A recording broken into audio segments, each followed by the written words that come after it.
भाऊ, विधानसभेचे जे आहे तयारी सगळीकडे सुरू आहे. तुम्ही महायुतीसोबत जाणार आहात की महाविकास आघाडीसोबत जाणार आहात? महाशक्ती स्वतंत्र तुम्ही लढणार आणि किती जागांवर तुम्ही लढणार 288 आणि कधीपर्यंत जाहीर करणार आहात? जागा आता जाहीर करू ना. उद्या आमची संभाजीनगरला बैठक आहे. बैठक झाल्यानंतर समोरची आता रचना करू कशा पद्धतीने समोर जाता येईल. आता घडामोडी बघतो, कालच अमित शहा आले आहेत, महाराष्ट्र दौऱ्यावर आहे, आज पण आहे. कसं बघताय त्यात काय नवल आहे?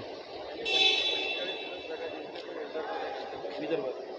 त्यांनी लोकसभेत तसाच निर्धार केला होता, सक्सेस झाले नाही. महाराष्ट्र आहे ना, गुजरात थोडा आहे.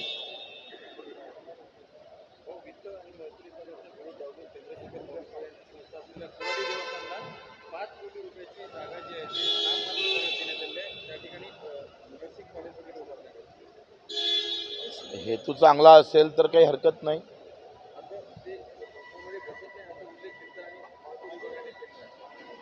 का चांगल्या हेतूसाठी नियम तर कधी कधी त्यात काय विशेष आहे. अशा कितीक जागा बडकवल्या काँग्रेसवाल्यांनी, भाजपवाल्यांनी पण. कधीपर्यंत फायनल करणार तुम्ही 228 जागा? 288 जागेची लिस्ट आता इतक्या लवकर काही फायनल होणार नाही. पण मला असं वाटतं का उद्याची बैठक झाल्यावर समोरचं आम्ही सांगू तशा पद्धतीने. काल अमित शहानी बैठक घेतली आणि निशाण 45चा फॉर्म्युला महायुतीसाठी दिलेला आहे आणि त्यात तुमची देखील जागा आहे. आमची महाशक्ती आहे, युती नाही ना आघाडी नाही. सरकार हम बनाएंगे. काल संजय राऊत असं बोलले आहे की एकनाथ शिंदे यांचं एन्काउंटर लवकरच जनता करणार आहे. संजय राऊत ते आता आकाशवाणी केंद्र आहे शिवसेनेचं, त्यांना रोज बोलावं लागतं, त्याच्यानं ते बोलत राहतात काहीतरी. अक्षय शिंदेच्या एन्काउंटरवरून जे आहे ते आता आरोप प्रत्यारोप सुरू झालेला आहे. विरोधक टीका करताना सरकारकडून त्यांना दुतोंडी साफ म्हणतात. कुणाला? अक्षय शिंदेवरून सरकार आणि विरोधक दोघांमध्ये एकामेकांवर टीका सुरू आहे. सरकार कडून त्यांना विरोधकांना दुतोंडी साफ म्हटलं जातं, तर विरोधक या सगळ्या एन्काउंटरवर संशय आहे.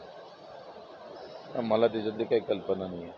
तुम्ही कसं बघता? एन्काउंटर झालेला आहे अक्षय शिंदे, काय कधी झालेलं आहे 2 दिवस झाले. मला कल्पना नाही. आम्ही इथं शेती खेड्यात राहतो, गाव खेड्यात, TV पाहतच नाही. हां, बदलापूर एन्काउंटर प्रकरणानंतर काल ट्विटर एक ट्रेंड चालला, हॅशटॅग देवाभाऊचा न्याय. त्यावरती देवेंद्र फडणवीस यांचे सिंगमचे पोस्टर वगैरे ट्रेंड चालला. अरे पोलीस स्टेशनमध्ये जर जाऊन पाहिले ना, 75% ठाणेदार हे बगर पैशात कामच करत नाही या राज्यात. महाराष्ट्र सोडा, नागपूरचे जरी आपण पोलीस जर पाहिले तर किती लोकांना त्रास आहे, कशा पद्धतीनं त्याच्यावर कारवाई होते याचं तर खरं तर एखाद्यानं PhD करावं. कुठं वचक आहे, कुठल्या मंत्र्याचा वचक आहे महाराष्ट्रात? कुठलं खातं सांगा मला कधी अतिशय चांगल्या पद्धतीनं लोकांना न्याय देणारं आहे असं एखादं खातं सांगा. काल मला मॅसेज आहे, एका अपंगाकडून 2000 रुपये 200 रुपये ते चारित्र्याचा दाखला मिळवासाठी 100 रुपये पण पोलीस घेतात.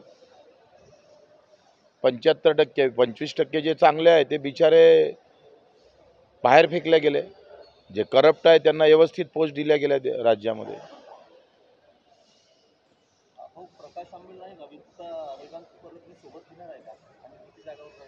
तर ते आम्ही नाही ठरवणार. ते इतर मोठ्या लोकांसोबत बोलण्याचं काम राजू शेट्टी आणि संभाजीराजे करेल. मी ग्राउंडवरचं काम पाहिल. आज अमित शहा कोल्हापुरात आहे आणि राजू शेट्टी काळे झेंडे दाखवणार असताना पोलिसांनी त्यांना नोटीस दिलेली, आंदोलन करू देणार नाही. मला असं वाटतं का पोलीस त्यांचं बळ वापरावर, आम्ही आमचं बळ वापरू. तुम्ही सहमत आहे काळे झेंडे दाखवायलाच पाहिजे. इथं सोयाबीनले भाव नाही, कापसाले भाव नाही, तुमच्या दुधाला भाव नाही. लाडकी बहीण देतोय आपण, लाडका कर्तबगार भावाचं काय, कर्तबगार बहिणीचं काय, त्याच्यासाठी काय आपण करतोय. ABP माझा, उघडा डोळे बघा नीट.